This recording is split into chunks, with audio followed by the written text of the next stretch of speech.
근거가 있습니다. 왜 이렇게까지 또 근거가 있느냐? 한 중국의 군 3세의 고백이 있어요. 이거는 어떤 한 중국의 굉장히 높은 중국 군간부의 자녀 군 3세래. 그러니까 아빠, 할아버지 다 이제 군간부고 자기가 이제 제 3세야. 근데 이 3세가 고백을 한 게 합니다. 익명으로 한 거죠. 제가 봤을 때는 이거 실명으로 폭로를 한 거야. 외신에다가. 근데 외신에서는 얘 실명을 까발리면서 어떤 군인의 손자가 이렇게까지 고백을 했다라고 하면 얘 죽음이잖아. 그래서 얘의 안전을 보호하기 위해서 그냥 중요한 정보들은 다 빼고 이 사람이 이 군 3세가 얘기한 핵심 내용들만 정리해가지고 언론에 내보낸 거예요. 내용이 뭐냐? 대략 이렇습니다.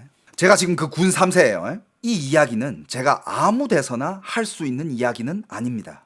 그래도 지금 상황까지 온 걸 보면 언젠가는 누군가는 해야 할 말이었겠죠. 저는 흔히 말하는 군 3세에 가깝습니다. 정확히 말하면 군 3세, 군 4세가 섞여 있는 세대입니다. 어릴 때부터 부대 마당에서 자랐고 주변 친구들 대부분도 비슷한 환경에서 컸습니다. 우리 부모 세대 군관들 있잖아요. 덩샤오핑 시절에 대규모로 발탁된 일부를 제외하면 솔직히 말해서 대부분은 세습형 구조였습니다. 관계망, 인맥, 라인 그게 없으면 올라가기 힘들었죠. 그런데 이게 저희 세대, 그러니까 00년대, 2000년대생 이후에 태어난 우리 세대에서 완전히 끊어졌어요. 웃긴 게 뭔지 아십니까? 저희 또래 남자들 중에 군관 학교로 간 사람이 한 명도 없습니다. 아무도 안 갔어요. 오히려 여자애들이 군관 학교 간 경우가 더 많아요. 그 결과 뭐냐면 부대 대원 출신 남자애들은 지금 상태가 말이 좋아 반실업이지 실제로 그냥 갈 곳이 없는 경우가 많습니다.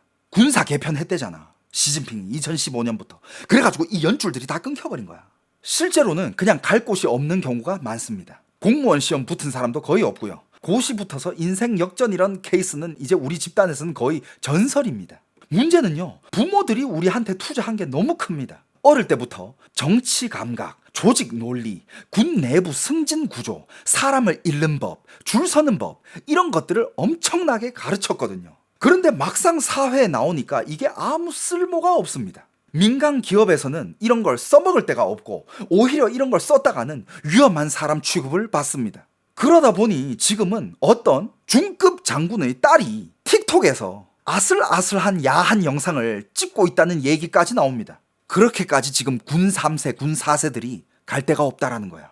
옛날에는 장군의 손녀다, 장군의 손자다 무조건 한 자리가 보장됐지. 지금은 걔네들이 할 게 없어가지고 장군의 손녀인데 무슨 틱톡에서 아슬아슬한 영상 찍으면서 그러고 있는 얘기까지 나오고 있대.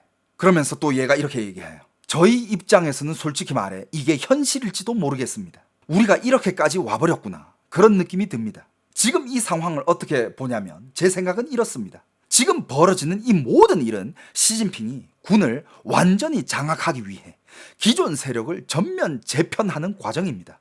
말 그대로 세탁, 청소, 판가리입니다. 기층 장병들부터 잡았습니다. 지방보다 군 처우를 최소 30% 이상 높였죠. 그렇게 해서 지금 병사들의 마음은 확실히 잡았습니다. 그러니까 제일 굶주린 기층 장병들, 그 장병들은 정말 걔네들은 말 그대로 최하층 군인이잖아. 걔네들은 그냥 일반인 출신이고 평민 출신에다가 굶주려 있는 애들이야. 걔네들 봉급도 인상해주면서 걔네들한테 희망을 주는 거야. 니들 내 명령 잘 복종하면서 공을 세우면 승진 바로 된다. 이런 희망을 주는 거예요. 그런 애들은 뭘 원하겠습니까? 임무가 내려오길 기다리죠. 그리고 또 이 군 3세가 계속 얘기합니다. 예전에는요 정말 말도 안 되는 기강 문제 얘기들이 돌았어요. 경호원이 군인 안에 속옷을 훔쳤다 이런 말도 안 되는 그런 기강 문제들 있잖아요. 지금은 그런 얘기 거의 안 들립니다. 그건 인정합니다. 기층 통제는 확실해졌습니다. 다만 이게 옳은 방향인지는 솔직히 저도 확신 못하겠습니다. 저는 관리학을 배웠습니다. 조직이라는 게 너무 급격하게 인맥 기반을 끊어버리면 다른 쪽에서 문제가 터집니다. 그리고 현실적으로 우리 중 일부는 지금 취업이 안 돼서 대학원, 박사까지도 갔습니다. 딱히 할 게 없으니까요. 이 집단이 이건 무슨 얘기를 하냐면 군 3세, 4세들. 백만 믿고 그냥 대충 놀면서 살아온 이 집단을 얘기하는 거예요. 이 집단이요 어쩌면 사회에서 버려진 집단이 되는 거 아니냐라는 불안이 있습니다. 과거 얘기 조금만 더 하겠습니다. 육군은 시험이든 발탁이든 사실상 관계로 통제했습니다. 공군은 더 심했습니다. 규정 위반 조성사 선발, 훈련 성적 안 나오면 지휘지상 병과로 돌리고 잔호도 편법으로 다 끼워 넣었고요. 예전에는 실권 있는 중령 소령도 어느 정도 자리를 통제할 수 있었습니다. 지금은요, 완전히 불가능합니다. 밖에서 보면 이건 발전이다라고 할 수 있지만 그 말 저도 인정합니다. 하지만 문제는 우리 집단의 출구가 없습니다. 부모들이 가르친 건 군 내부에서만 통하는 기술들이었고 정치투쟁의 기술이었지 민간 사회에서 쓰는 기술이 아니었습니다. 그리고 요즘 군 내부에서도 이런 말이 나옵니다. 병사 종합 자질은 과장될 정도로 좋아졌다. 이건 사실이다. 평민 출신 병사들이 대거 들어오면서 기초 역량은 엄청나게 올라갔다. 그런데 장교층은 군사 소양, 전술, 전략, 정치 판단, 현장 대응, 전체적인 지적 수준에서 오히려 내려갔다고 말하는 장교들도 많습니다. 전쟁이라는 건 2, 3대에 걸쳐 축적된 경험이 전수되는 거라고 믿는 사람들이 아직 많습니다. 그게 끊기면 내부 통치는 몰라도 대외 전쟁은 위험할 수 있다는 거죠. 책만 읽는다고 전쟁을 잘하는 건 아닙니다. 그래서 이건 정답이 있는 문제는 아니라고 생각합니다. 다만 하나는 분명합니다. 시진핑이 군 세습을 깬 방법은 총참 총후 없애고 군구를 개편하고 세습 단위를 끊어버린 겁니다. 예전에 총참 총후에서 매관 매직이 심했고 비서 라인을 통해 조작하고 윗선이 배당을 나눠 가졌습니다. 군구 파벌도 군구 개편으로 완전히 와해되었습니다. 이렇게까지 하는 이유는요, 저는 전쟁 준비라고 봅니다. 이 정도로 판을 깨는 건 싸울 생각이 없으면 할 수 없는 일입니다. 그래서 무통이 점점 가까워졌다고 느낍니다. 이게 제가 보는 그림입니다. 무통이 뭐냐? 무력 통일. 대만 무력 통일. 여러분들 함께 질문 한 개 던져볼게요. 여러분들은 어떤 군대가 더 무서워요?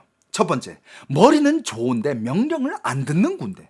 두 번째, 머리는 조금 부족해도 명령을 100% 따르는 군대. 어떤 군대가 더 무섭습니까? 당연히 후자죠. 그러니까 이런 정황들이 싹 다 이렇게 규결돼 가지고 보면 어디를 가리키고 있어요. 처음부터 지금까지 제 방송을 처음부터 지금까지 끝까지 보신 분들은 머리에 이제 이 구조들이 다 정리가 됐을 거야. 아, 일이 지금 어떻게 진척되고 있는지. 저번에 그 대만 침공 시나리오, 어선 훈련 그것까지 다 합치면 지금 그림이 다 그려지고 있어요. 점점 다 그려지고 있습니다. 그래서 지금 시진핑이 뭘 하고 있느냐? 간단하게 얘기하면 시진핑은 이제 남의 파벌만 자르는 게 아니라 자기 사람도 자르는 단계에 있다. 왜? 내 사람도 내 명령을 거스를 것 같으면 과감히 잘라버린다. 그리고 군대의 1순위는 숙청과 정비가 지금 되어버렸습니다. 숙청과 정비가 잘 되면 잘 될수록 전쟁은 훨씬 수월해지니까 전투 준비를 할 필요가 없어. 일단 숙청과 정비, 명령은 따라야 될 거 아니야. 그 결과 중국 군인은 더 전문적이기보다는 더 단일한 의지로 움직이는 한 사람의 군대가 되어가고 있다는 겁니다. 그게 시진핑이에요. 처음부터 지금까지 보신 분들 어떻게 생각하세요? 퍼즐이 막 끼워 맞춰지고 있는 듯한 그런 느낌 들지 않아요? 그래서 여러분들 지금 이런 스토리가 지금 이런 그림들이 다 이렇게 그려지고 퍼즐이 이렇게 맞춰졌잖아. 군사 전문가들은 두 가지의 결론을 내립니다. 첫 번째 결론, 중국은 지금 혼란스러워. 여기저기 막 다 숙청당하고 이때까지 다 숙청당했으니까 뭐 지금 뭐 아무도 없어. 그러니까 혼란이잖아. 혼란은 전쟁을 늦춘다. 지휘 라인이 붕괴가 됐고 경험은 단절됐고 지금 만약에 지금 막상 전쟁을 하면 지금 다 지금 숙청돼 있는데 누굴 쓰고. 그래서 단기적으로는 전쟁이 늦춰질 수 있다 라는 결론이 있고, 두 번째 결론은 충성과 정렬은 전쟁을 앞당긴다랍니다. 전쟁은 기술과 경험 이런 게 아니라 결심이다. 시진핑은 결심했고 남은 거는 명령 집행력이다. 그래서 충성 라인을 세우는 과정이 전쟁 준비일 수 있다. 여러분들은 어느 결론이 가능성이 더 클 것 같습니까? 제 개인적인 생각에는 시진핑은 결심을 한 것 같아요. 앞으로 뭘 봐야 되냐면, 여러분들 이거는 이제 진짜 다가왔고, 그래서 여러분들 저번에 그 얘기 했잖아요. 지금 트럼프가 하고 있는 일들, 베네수엘라나 이란이나 그거 다 중국의 에너지 탱크들을 때려잡고 있잖아요. 그리고 지금 미국은 러시아랑 친해지려 하고 있어. 왜냐? 러시아가 중국한테 원유를 계속 줘. 러시아에서 중국으로 가는 석유 끊기잖아? 중국은 그때 진짜 끝나요. 전쟁할 에너지조차 없어져요.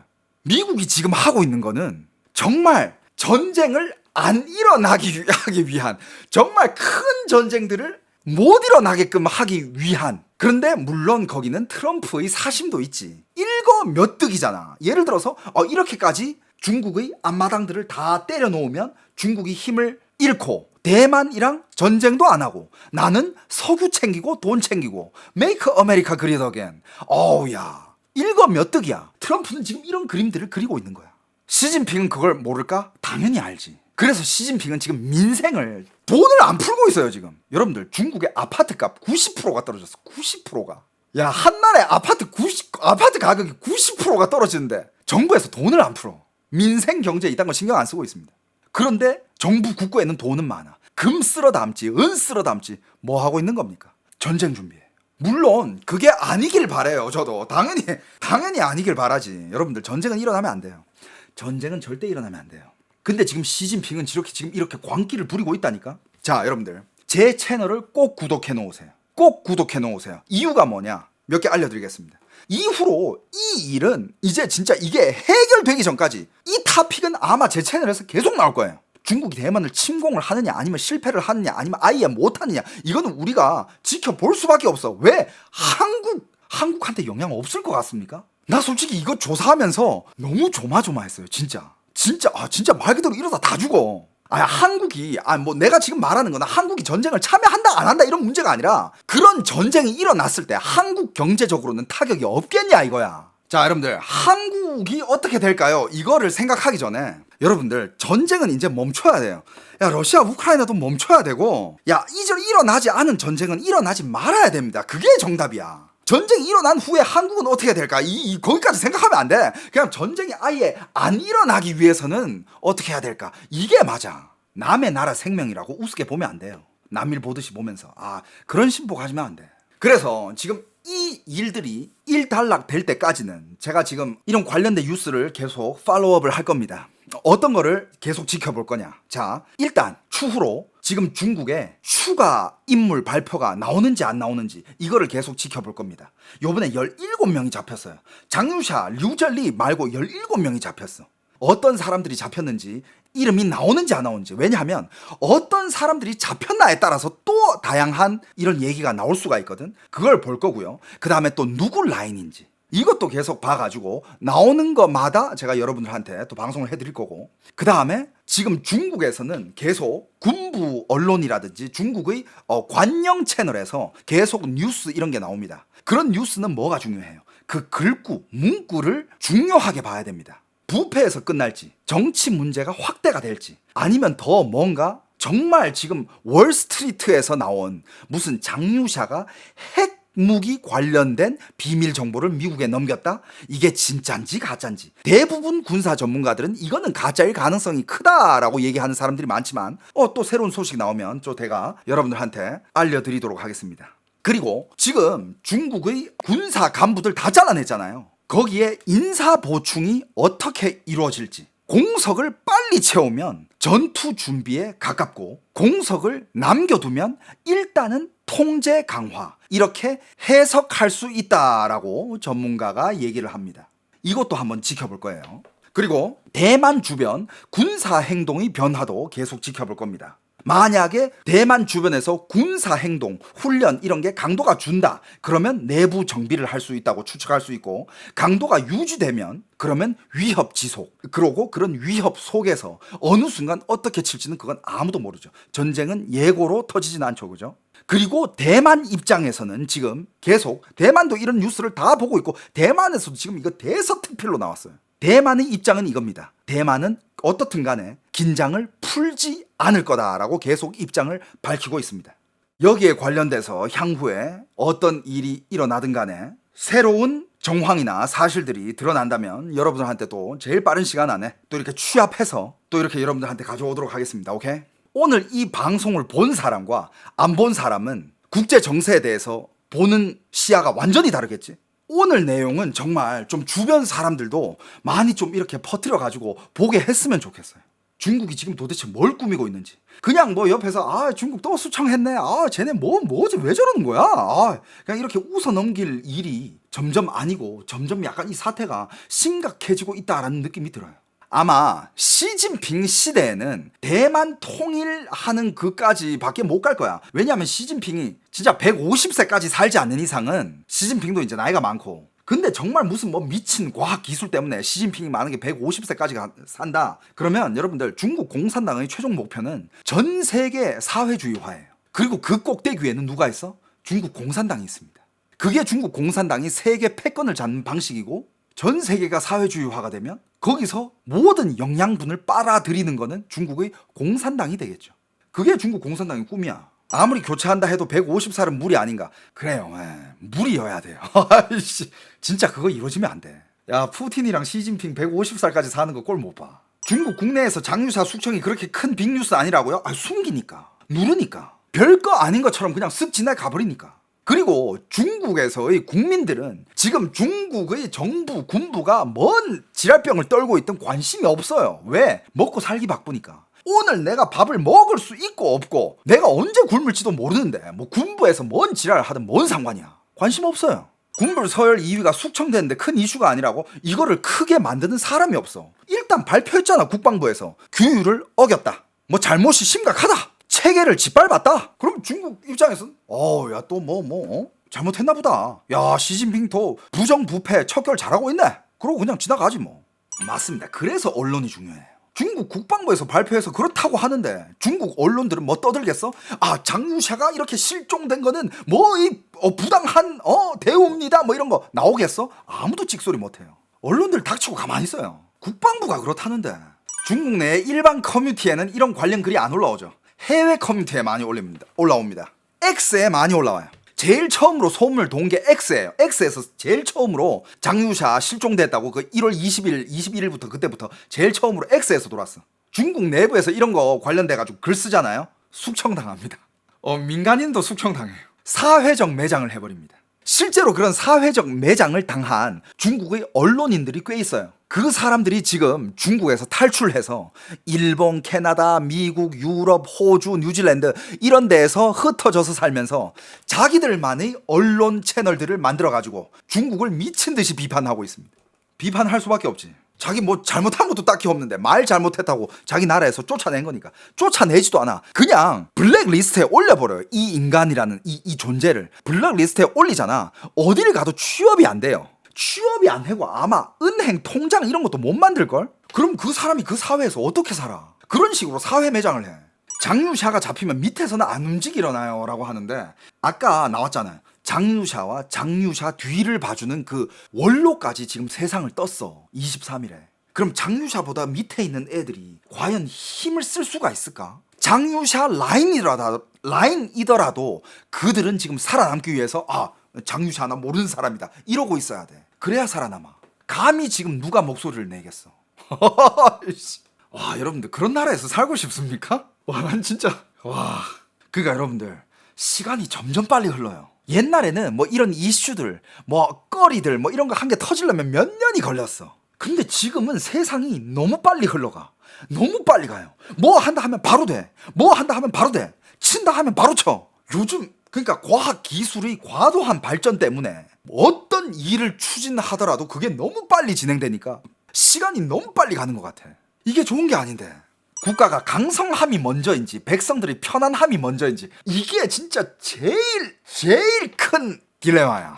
이 뜻은 즉 미국이 정답이냐 중국이 정답이냐 이걸 물어보는 거잖아. 근데 완벽한 사회는 없어. 하지만 여러분들 어느 게 정답일까?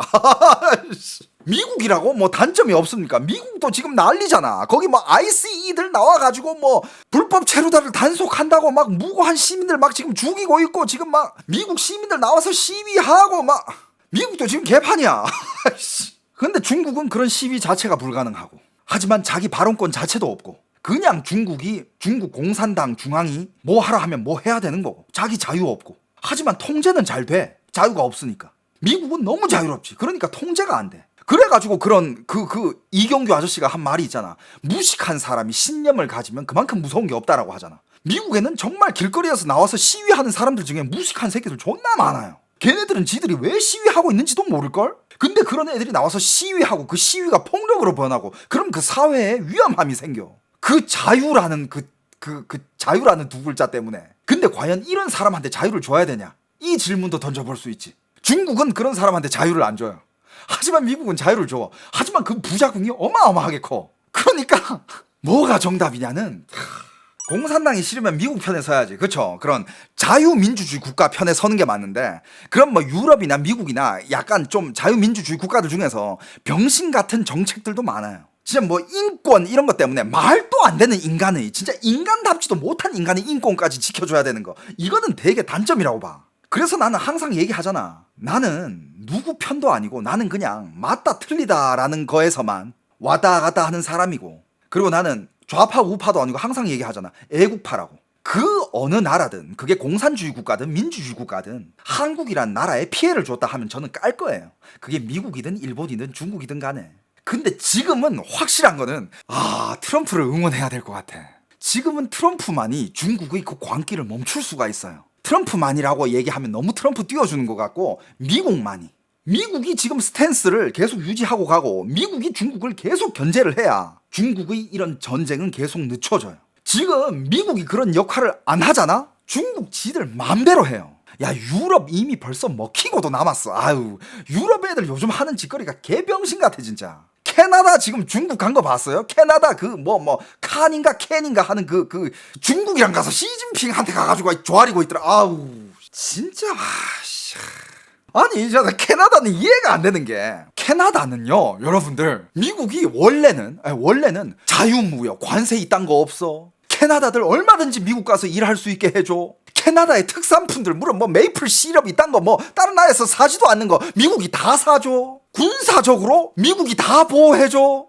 아이씨, 야 그 새끼들은 진짜 배가 불렀어. 그래 그냥 뭐 자기 개인 취향으로 싫어하는 거는 뭐 싫어할 수 있지. 나도 미국 사람을 뭐 좋아합니까 내가? 좋다 싫다 뭐 아무 감정 없어요. 그냥 개인 감정은 뭐 싫어할 수도 있지. 하지만 그냥 국가 정세를 봤을 때는 야 캐나다가 미국이 없었으면 그만큼 발전할 수 있었을까? 캐나다 사람들이 그렇게 이민 가고 싶어하는 1위 국가에서 그렇게 잘 먹고 잘 살고 있을 수 있을까? 그걸 파괴한 게 결국 어디야? 중국이야. 중국이 말도 안 되게 차이나머니 가지고 캐나다로 가가지고 캐나다 사람들이 캐나다에서 집을 못 사. 캐나다 사람들이 캐나다에서 중국인들한테 집세를 내면서 살고 있잖아. 그러면서 시위하면서 불만 가지고 그 전에 뭐 했냐고.